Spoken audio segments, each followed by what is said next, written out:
What's going on YouTube? My name is Marcus, aka Apostle, and welcome to another Spellbreak guide. Today we are going to be talking about the Toxic Gauntlet. I wanted to talk about the Gauntlet in particular because I wanted this video to be useful for everybody, not just Toxicologist players. So no matter what class you're playing, you're going to be able to get some tips out of this. We will be touching on some Toxicologist tips as well, but overall, no matter what you're doing, hopefully you'll be able to take something from this video. If you do find this video useful, don't forget to like, comment, and subscribe. It really helps the channel grow, and if you would like to, you can check out the Twitch stream down in the description below, and you can ask any questions there if you have any. Also, if you want to go above and beyond in supporting me, you can use my creator code APOSTLEOG. You can see that right here. You can throw that in the promo code section while you're checking out of the Epic Games store and hopefully in the Spellbreak store when it comes back up. Anyways, let's get into the video. What we're going to do is we're going to start with the basics and then move on to some more advanced stuff later and eventually get into a fight breakdown where I take one of my fights and I tell you what was going through my head, and I think honestly that is the most important part of this video. So be sure to stay until the fight breakdown at the end, and I'm sure you'll be able to take at least one good thing from this video. Anyways, let's get into the basics of the Toxic Gauntlet. Toxic's primary spell fires out multiple projectiles in a fan-like pattern and travels over an arc. The more of these projectiles that you hit, the more damage that you're going to do. For that reason, this gauntlet is most comparable to a shotgun. Toxic Sorcery casts a toxic cloud that does damage while someone is inside of it. Both the primary and the sorcery of the Toxic Gauntlet apply corrosion if the opponent has armor. Corrosion does damage over time to your opponent's shield, but does nothing to your opponent's health. What's really good about corrosion is not only does it do damage, but since you can see the damage markers through walls, this makes it a lot easier to track your opponent after you apply it to them. If you decide to run the Toxicologist class, your primary ability will leave puddles on the ground that slow enemies and do damage, but these don't apply corrosion. Also, once you hit level 3, your primary attack will do increased damage while you're invisible. This pairs really well with the level 2 ability, which allows you to dash and turn invisible when you enter your own or your teammates' toxic clouds. Once you hit level 4, you're going to throw out 3 toxic clouds instead of 1 when you cast your sorcery. Now that we're done with the basics, let's talk about a few gauntlets that it pairs well with. Since Toxic is strong at close range, it really benefits from a secondary gauntlet that has a little bit more range to it. Personally, I prefer to use Ice, but Lightning could work too. The reason that I prefer Ice is because it does really big burst damage, so all the damage you deal is in bursts from both Toxic and Ice. This makes it really important to hit your shots, but when you do, it's really satisfying and does a lot of damage. If you decide to go with Lightning, you'll do a little bit more consistent but smaller damage. This is nice, but personally, I think it's a little bit boring to play. Although a ranged secondary gauntlet is nice, it's not necessary. You can also be really successful if you pair Toxic with the Fire Gauntlet. A big reason that this works is because of Dragonfire. Dragonfire is the combination of Toxic and Fire, and it does a lot of damage. There's multiple ways that you can create Dragonfire. One is that if you throw your toxic puddles on the ground and hit them with the fireball or flame wall, it'll create Dragonfire. Another is that if you throw down a flame wall and then hit it with toxic, it's going to turn that flame wall into Dragonfire, or at least the areas of it that you hit. Or for a bursty AoE effect, you can combine your toxic cloud with either flame walls or fireballs. This version of Dragonfire burns out really quickly, but is really useful for starting or finishing fights since it does a good amount of damage. Personally, I don't really pair Toxic with Stone or Wind because they don't really complement each other that well. Stone and Toxic doesn't combine at all, and Toxic Tornadoes really don't do a whole lot. Not to mention, both Stone and Wind are closer range gauntlets, so they just don't really add a whole lot to your build in my opinion. Now, let's talk about a few runes that you can pair Toxic with. Since Toxic's close range, I would pair it with a rune that allows you to close the distance when you need to. This includes Flight, Teleport, Dash, and Shadow Step. Flight and Teleport are really good at closing the distance, but once you get up close, your mobility is greatly reduced since you don't have a close range movement rune. This can leave you trapped in a fight unless it goes on really long or you have a second rune charge saved.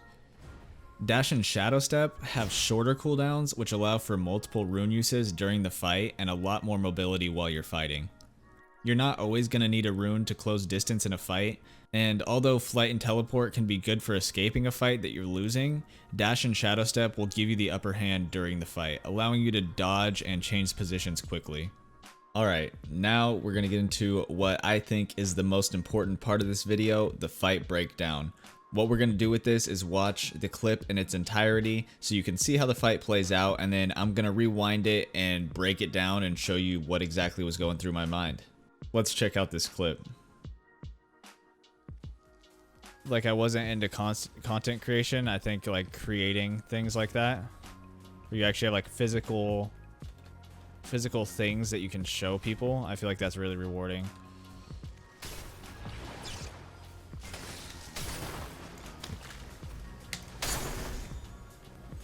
Oops. Have that. Oh god. Oh god, oh god, oh god, oh god, oh god.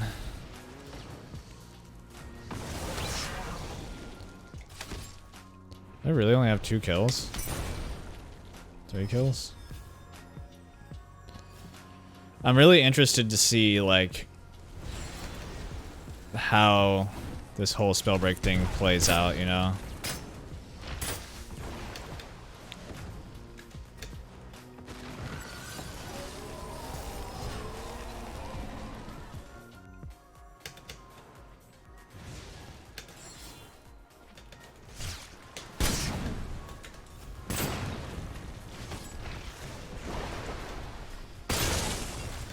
Why do you gotta play stone, man? Why you gotta play stone?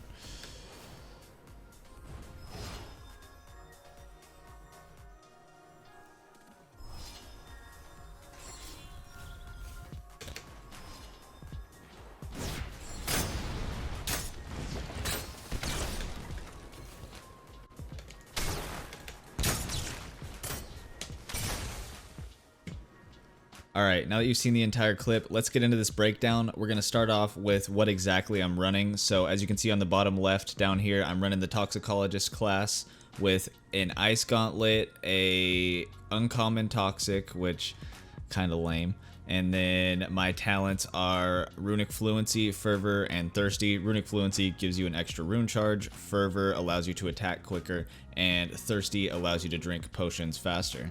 I'm also running Shadow Step as my rune because, as you know, a Toxicologist gets increased damage while they're invisible, so Shadow Step gives you that close range movement and also makes you invisible, making you incredibly strong in close range fights. Let's get this fight started.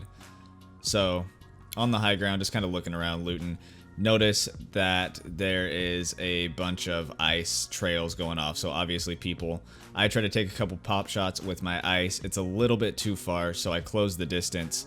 This is a more, from here to this rock is a little bit better with ice, because with ice, it has a long travel time. So you want to be at that perfect distance where you're not trying to predict somebody too much, but you're not too close to where you have to have ridiculous, crazy aim flicks to hit your shots. So I'm trying to push up to that distance, trying to hit this guy with a little Toxic Slap just to see what kind of health he has, maybe apply Corrosion to him. After I throw that out, I notice this guy's down here, so I push him with the Shadow Step, hit him with the Toxic Slap for the increased damage while I'm invisible. Even though I don't hit all of the projectiles, still does a lot of damage. Throw down my Toxic Cloud to use my Vanishing Mists, which is the invisibility. Basically same thing as Shadow Step. It dashes you, makes you invisible, and then while you're invisible, increase damage. As you can see in this corner up here, there's a little tick. I can hear it. It's from the corrosion. So the corrosion is doing damage to him over time, and he's invisible right now. So I can see this little tick, and I can see he's moving this direction. So I look towards it, try to find him. He's above me. He breaks his invisibility. I hit him with an invis shot. Another little slap.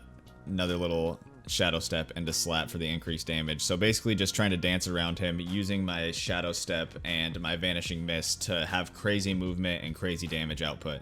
This guy sneaks up on me with Stone, which is really, really bad. If you get snuck up on with Stone, you're going to take a lot of damage really quickly. So my first instinct with Stone is I need to not touch the ground. As soon as you see a Stone player, it's the floor is lava gameplay. So you see I jump onto my frozen toxic cloud, kind of levitate up on the high ground because his stone can't hit me up here, create some distance, and then use my frost to do damage to him. Let him close the distance for me, and then just slap him when he gets close. Pop some potions, read some chat, just kind of looking around, looking at the loot, and then I hear this guy pop his Fireflight. This tells me a couple things. This tells me, 1, his flame wall is down, 2, he's the pyro class, and then I see he's the red Marla skin, which for you guys who don't know, it's a pre-alpha skin, so it means he's most likely been playing for a while, and he's probably a good player, which he ends up being. So he's pushing this fight, hoping to catch me out. He throws a boulder at me, and then hits me with the fireball, so I know what his gauntlets are. I am already down 50 shield, so I disengage, pop my ice sorcery because that's going to block his fireballs coming in, and I know I'm on the high ground, so I'm avoiding his fireball damage with the frost sorcery, and since I'm on the high ground, I am avoiding his stone as well. Hop in this little window, just trying to be sneaky. Cool little place to pop a 50 pot, which is the bigger pots. If you guys don't know, small pots are 20, big pots are 50. So that one pot that I just did got me back to full health. It's overtime, so it's not up there yet. Let him push me. Since he pushed me, I got the pot off. I got the upper hand on him. Try to hit him with a little falling shot. Try to throw my toxic cloud on top of him. Since he's playing pyro, the toxic cloud will land on him, or if I can get it to land on him, and if he shoots a fireball, it's going to create Dragonfire on himself. So basically, I was trying to just get free damage off on him. I touch my toxic cloud because, as you can see, my shadow steps down. I have no movement other than my toxic cloud. So I use that to kind of close the distance on him, try to get that increased damage while invisible. Try to get the high ground, just kind of get an idea of what's going on. Once again, he has stone, so I don't want to fight in an open area with him. I pop 2 big pots, and I saw that I started potting before him, so I try to keep the pressure on so he doesn't get potions off. I can hear him. I could hear him potting. Hit a nice little frost shot. He's low, so I just pressure him super hard. He has no escape. He used his firewall. He used his dashes, and I clean him up. I know that's a lot of information, but basically the morals that you can take from this, if you see somebody's using stone, especially as a beginner, stone should be your biggest priority. You need to get off the ground. You need to get to high ground. Stone is not good at climbing. It won't climb sharp edges, so get away from that immediately. If you get caught out in an open field against stone, it's just going to shred right through you. It hits so hard, it's ridiculous. So definitely just stay away from stone as much as you can. As a new player, just make avoiding stone your biggest priority. Number 2, as a toxicologist, you want to have crazy movement. You have Vanishing Mists, and usually you're going to want to run double shadow step. That tends to be the best setup because the invisibility just gives you that increased damage, and you could just dance around people, as you saw, especially in this first fight. Let's go back and rewatch this again. Just watch how easily I'm able to pop this guy. Watch how fast this plays out. I shadow step, hit him, Vanishing Mist, I'm invisible again, hit him again, shadow step, hit him again. So what I'm doing, I'm just constantly moving and constantly trying to be invisible for the increased damage. What sucks is right here, this guy sneaks up on me and I have no movement, but luckily my frost cloud is frozen, so I'm able to get away from that. And also, it was a little dangerous because he had flame. I didn't know that. If he would have shot that toxic cloud with his flame, it would have caught on fire and made Dragonfire. I would have taken that damage, and then I would have been on the low ground. It would have been real bad, but luckily he didn't do that. But yeah, if you're going to play Toxicologist, a lot of people like to run Invis Toxic, and I think that it's easy to play well with, but I think it prevents you from being really, really good at the game. That in particular is why I say if you're going to play Toxic, take Shadow Step, take Dash, take something high movement, because Toxic's so good at dancing around people, as we just showed. You want to be able to move really, really well, and if you're using Invis, your movement is severely limited because it's all you do is you go invisible, and you're not going to learn how to close the distance as well because you don't have the runes or the mobility. You're just relying purely on stealth, and if that doesn't work, you're basically screwed. So honestly, just learn how to play Shadow Step. Don't play Invis Toxic. It's one of the worst ways to make sure that you learn slowly. But those are the two main things. Avoid stone at all costs, use your movement as a toxicologist, and play your ranges. Play your ice range if you're using ice. Make sure you're playing at the right distance always, no matter which gauntlet. That's true no matter what. If you're using toxic, don't try to fight across the map with it. If you're using frost, don't use it up in their face. Use things where they're supposed to be used.